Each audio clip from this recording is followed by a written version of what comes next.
Құрметті оқушылар, бүгінгі сабақтың сілтемесін сіздердің топтарыңызға жіберген болатын. Ол сілтемені қалай ашамыз? Алдымен көк сілтемені басамыз.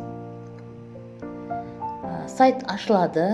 Бүгінгі сабақтың тақырыбын көріп отырсыздар. Енді келесі бетке көшу үшін төменгі жақта оңға және солға бағытталған стрелка тұр. Сол стрелканы басамыз. Оң жаққа бассақ келесі бетті ашамыз, ал сол жағын бассақ алдыңғы бетке өтеміз. Байқап отырсаңыздар, мен оң жаққа қарай басып отырмын. Мынадай видео ашылады. Бұл видеоны көру үшін 2 рет үстінен басса, видеоны толық көруге болады. Кіндік жұрты аталатын Алтай барша адамзаттың. Видеоны көріп болғаннан кейін келесі бетке көшеміз.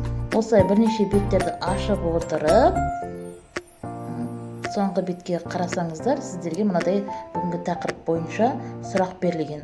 Ол сұрақтың жауаптарын жазып, енгізесіздер осы жерге.